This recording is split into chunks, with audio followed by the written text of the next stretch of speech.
Yeah.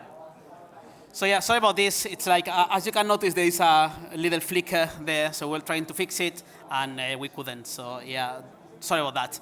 Hopefully it will not be too bad. So my name is Javier. That's my Twitter there, SuperCoco9. In case you have any questions later or feedback or whatever, just feel free to send me a public or private message, and I'll try to answer. If I don't know the answer, I totally know the person who knows the answer, or the person who knows the answer, or something like that.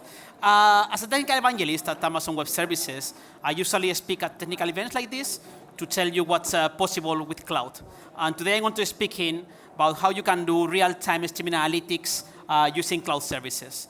Even if I work for Amazon Web Services, most of the things I'm going to be speaking about, or some of the things I'm going to be speaking about today, you could apply to any other things. Actually, I will have a couple of quick demos, and those are based on open source. So you could actually work with that also on other environments, not only on AWS. Before I start, who here considers herself or himself a data engineer? Has already some experience with streaming data?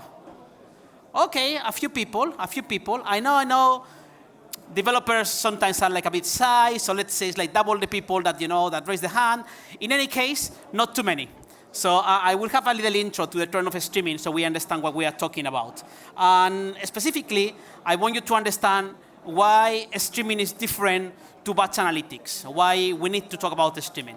So imagine I tell you, hey, give me the average of a few numbers. That's a very simple problem. You are wasting your time here. Okay, I can do that.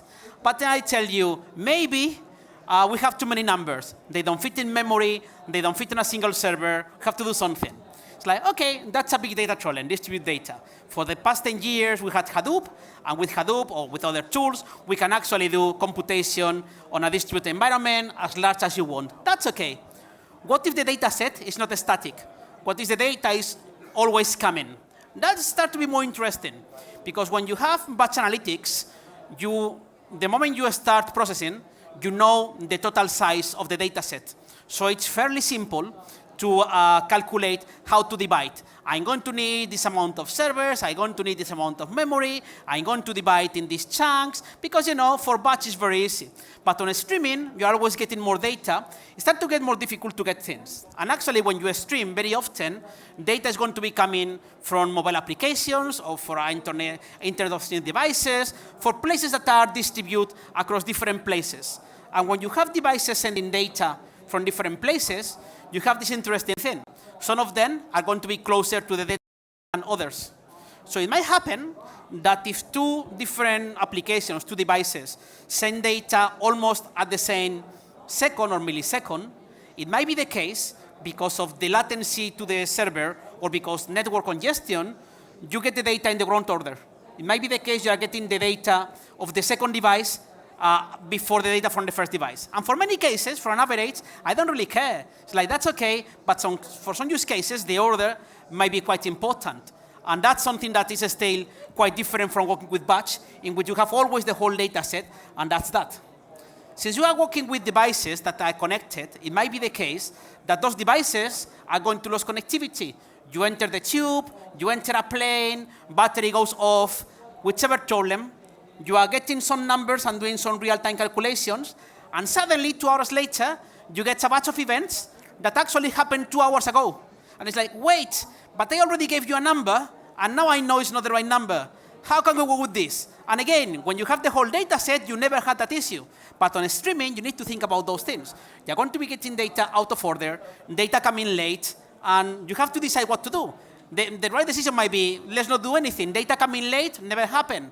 It might be, no, but that's reasonable. I mean, if you are just counting how many people are visiting your website now, you don't really care. If you are doing like something more interesting, like how much do I have to charge this customer based on consumption, you really want to make sure you are taking everything into account. So those things are interesting, and you need to think about those things when you are working. And of course, on streaming very often, the flow of data is not going to be constant. You are going to be having spikes of traffic, and again, scaling on a batch environment is fairly simple. If I'm doing a report and I'm going to, I don't care about real time. If I realize I need more servers, I don't care if they take 5 minutes to start, 10 minutes to start. That's okay, we are doing batch. But if we are working on streaming, you need to make sure when you need more capacity, it's at as instantly as possible. Because otherwise, your system is going to be having a problem. And those things start to make your life more interesting. And of course, when I told you I want to have, something happened there? Oh yeah, because this stopped working, sorry. So,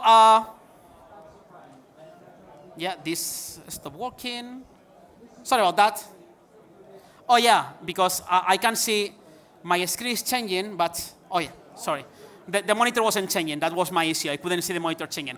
So the average, it's a very simple thing. Probably you want to have the average per minute, the average per hour, the average per device, per country, multiple calculations. And this looks already like almost a real-life streaming use case.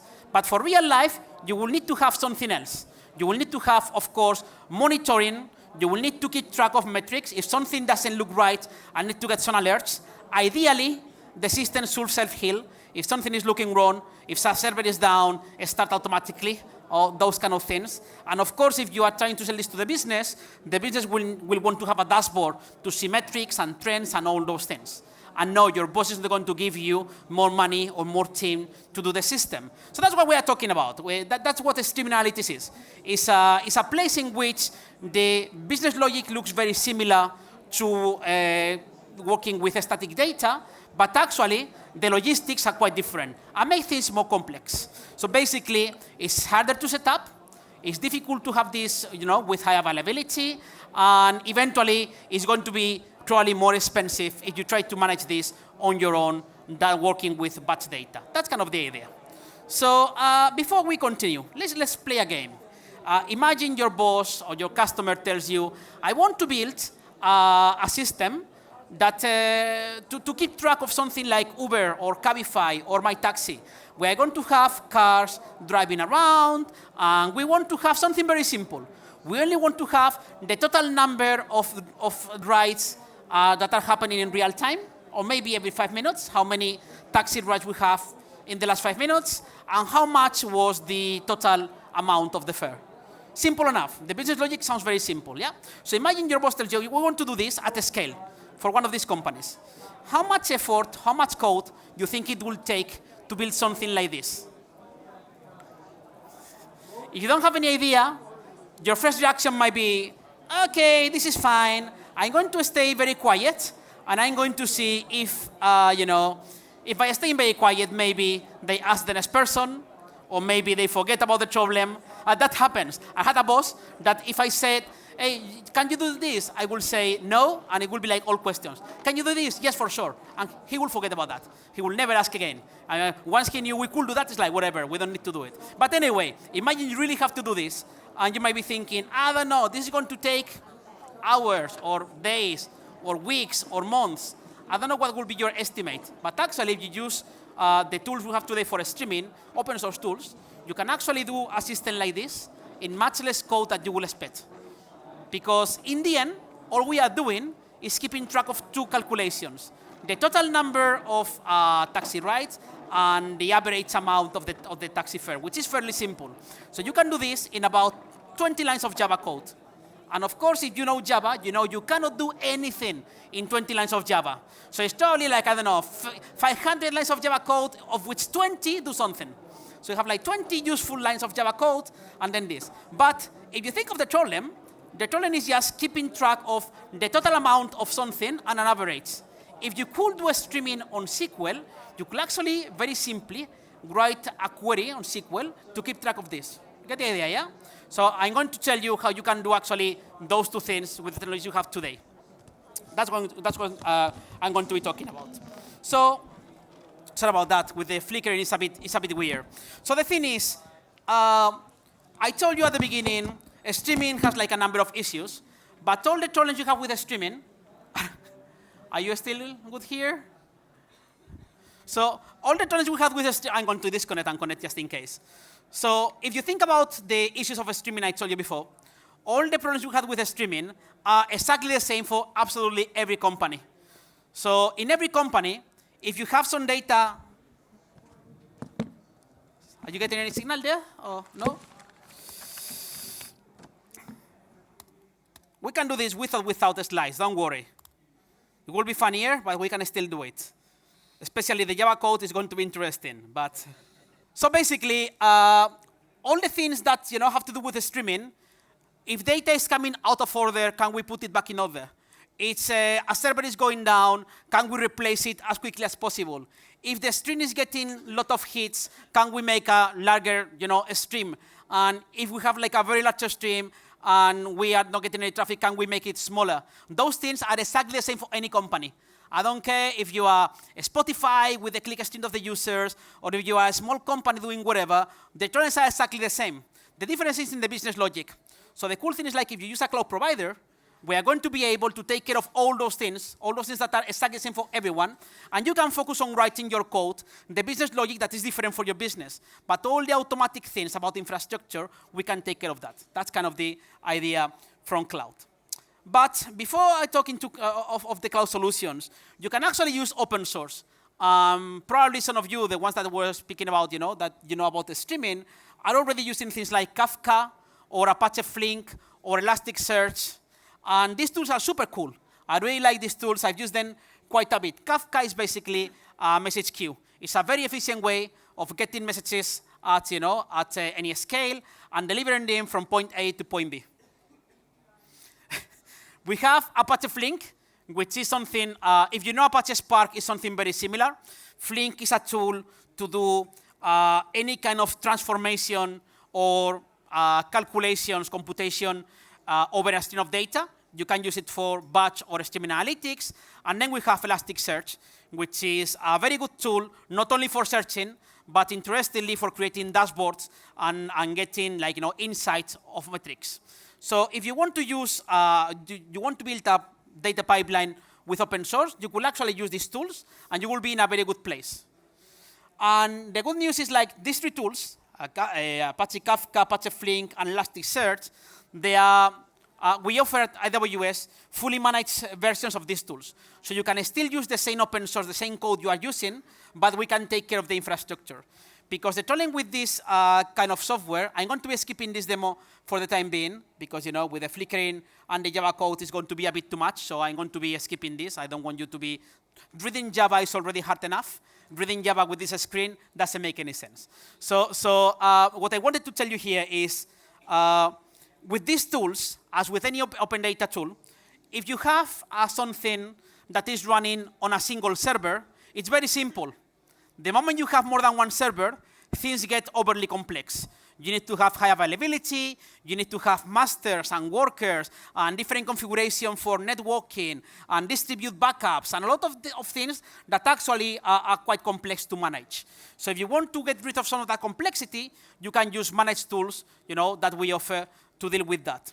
But even with managed tools, sometimes you're going to have some issues. So another alternative will be, rather than just using the managed tools that we offer, and actually a lot of customers are using them, you can actually use some native tools we have for streaming. So not just open source, but actually using the services we created for streaming. So we have something called Amazon Kinesis, which is a whole family of services to deal with the trend of streaming analytics. And Kinesis is for different services. Two of them I'm not going to be talking about much today, because they are quite simple. Not really simple, but different to what we are talking about. One is called video streams. Video streams is for the use case that you have maybe CCTV, and you want to be doing analytics on top of images, maybe face recognition or something like that. It's very specific. I'm not going to be speaking about video streams. The Kinesis Data Firehouse, it's a service which is quite interesting when you have streaming data, but you don't want to do analytics in real time. And then we have data streams, which is similar to Kafka, and data analytics, which is similar to Flink. And let me tell you a bit more about these things. So the Kinesis Data Firehouse is for the use case in which you have streaming data, but you actually want to do the calculations later in time. You don't need to do anything as data streams. Maybe you have streaming data and you are creating a data lake. So the Firehouse is for that. It's very simple. You connect the Firehouse to the source of the streaming. You configure optionally if you want to do any transformation on top of the events as they happen. And then you store the data in some batch database. We only give you 4 options. You store it on static files, on Redshift, which is a data warehouse we offer, on the Elasticsearch service directly, or on Splunk. But this is for the use case that you get data which is streaming, and you don't want to do anything with the data right now. Okay? Simple enough. If you want to do something more interesting, if you want to do like real time, like things that happen, analytics, then you need to use Kinesis data streams. Kinesis data streams, it's much more powerful than the Firehose. On data streams, I can have multiple producers sending data to the same stream. With a Firehose, I will have only one source of data and one output. On data streams, I can have multiple producers and multiple consumers of the data stream. Data streams also are very, very, very fast. If we are talking about Kinesis Firehose, you can output data with a maximum, the minimum interval you can offer is 1 minute. You cannot output data more often than 1 minute. You can choose between 1 minute and 1 week, but you cannot output often than 1 minute. With data streams, you process in real time. By real time, I mean in about 50 milliseconds. If 50 milliseconds is real time for you, then this is real time. For some people, 50 milliseconds is too much because they are doing high frequency trading, and in 50 milliseconds, they can lose millions. This is not for you then. But if 50 milliseconds is real time for you, this is real time. That's why I like to specify what is real time, because real time is different for different people. So we are talking about that, sub-second processing on data on the stream. So the cool thing about data streams is like it's fully serverless. You don't have to worry about any servers, and it scales really well. And it's not that I'm telling you. It's like actually Netflix is also using them. Netflix were using an open source solution to work with the trend of streaming all the logs from different services they have working together. And they found that scaling up and down dynamically was very difficult for them. And they were spending money because at some time they would have more traffic than at other times. And they couldn't really adjust the infrastructure dynamically. So with Kinesis data streams, they can actually programmatically add and remove capacity as it happens. So for them, this was like the main reason to change from the open source solution to data streams. So they could scale a bit better, and they can adjust the cost. And they are using something, in Kinesis, you have something called a SART. A SART allows you to process up to 1,000 messages per second or 2 megabytes of capacity. So basically, on average, they are using 1,000 SARTs, which means they are streaming about a million messages per second, something like that, which is a cute number, and it works for them. At Netflix scale, that's working, and they are quite happy with data streams. Still with me here, kind of? Yeah, cool. In real life, if you have like on-prem architecture, you probably have a mix of both. You probably have part of the data, you want to get insights in real time, and you have data streams for that. Part of the data, you still want to have the capacity to analyze at a later point in time. So in many, many installations, you will find that the same data is going to 2 streams. One branch is going to the Firehose that puts it on your data lake. The other branch is going to data streams, which actually does something in real time. That's kind of the idea. But so far, I've been speaking only about data which is moving and haven't really spoken about analytics. So what if you want to do analytics of this data? So if you want to do analytics, we have something called Kinesis Data Analytics that allows you not only to move data from point A to point B in a reliable way, but actually to do something with the data. And for that, what we are choosing is something very simple. I told you at the beginning there is a tool called Apache Flink. It's open source, it's super cool, it supports millions of events per second, it's super fast. So the Kinesis Data Analytics is just manage Apache Flink. So we give you exactly the same experience you get with Apache Flink, but we manage the infrastructure. And with Apache Flink, you can do interesting things, like you get a very simple interface to specify your analytics. I told you before, in about 20 lines of code, you can actually do the calculations for the trend I told you earlier. It performs very well. When Flink was started, it started as an independent project in Germany. And this year, it was acquired by Alibaba, the cloud provider. And it's working, for them pretty well. So it scales to as much as you need. It's a very, very, very scalable solution. And it gives you guarantees that are difficult on streaming. Like, for example, exactly one processing. If one event happens, we are going to process that event only once.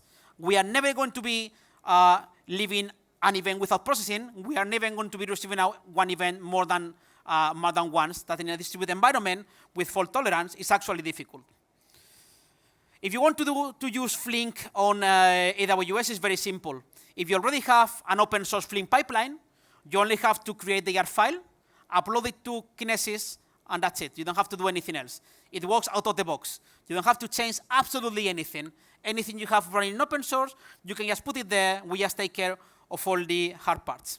How does it work in practice? So in any streaming technology, also in Flink, but also in Spark, or in any other Sansa, any other streaming open source tool you are using, we have the concept of the source of the data. You can have multiple data sources. Then you have the sinks of the destinations of the data, which is basically any destination you want to have. And in between, you can have, optionally, any amount of transformations.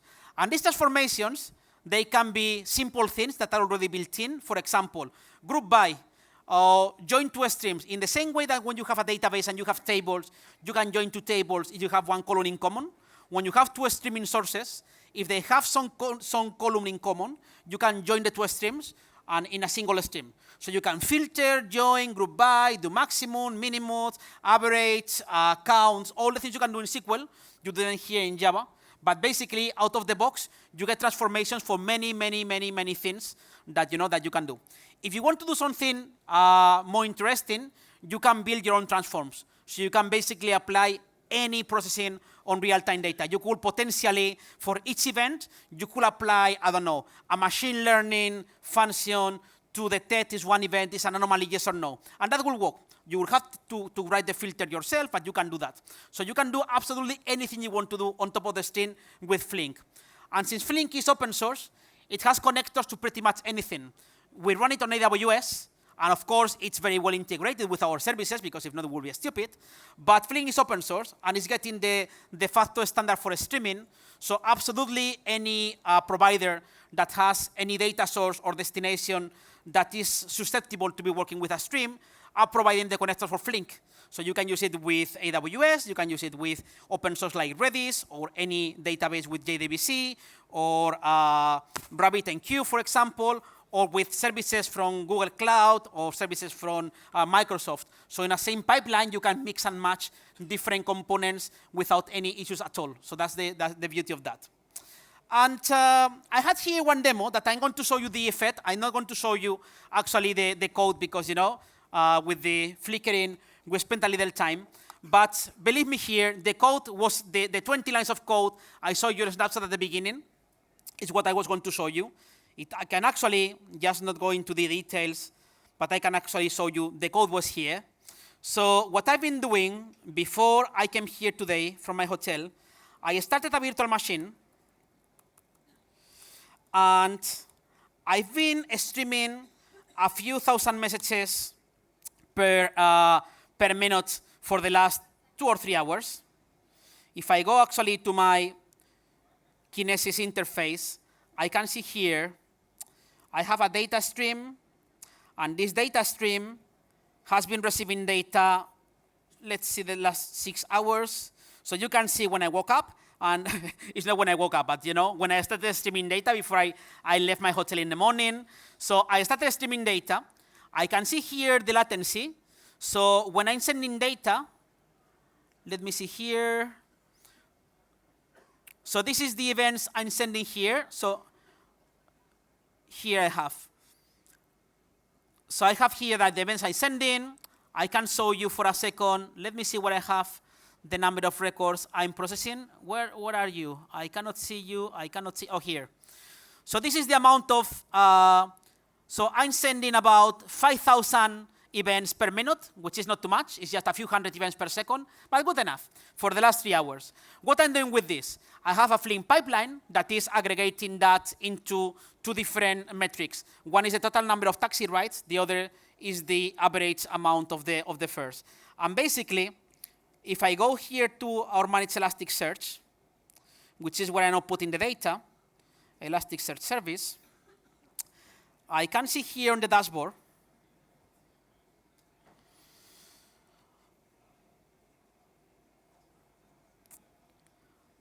And that's the distribution of the events we are getting. So I'm streaming a few thousand events every minute. This automatically scales up and down as needed. I have here the hotspots, the dashboards, and I don't have to worry about any servers. If I have more data, it will be more expensive. If I have less data, it will be cheaper. But the more I stream, I can be streaming from different parts of the world. I don't have to worry about that.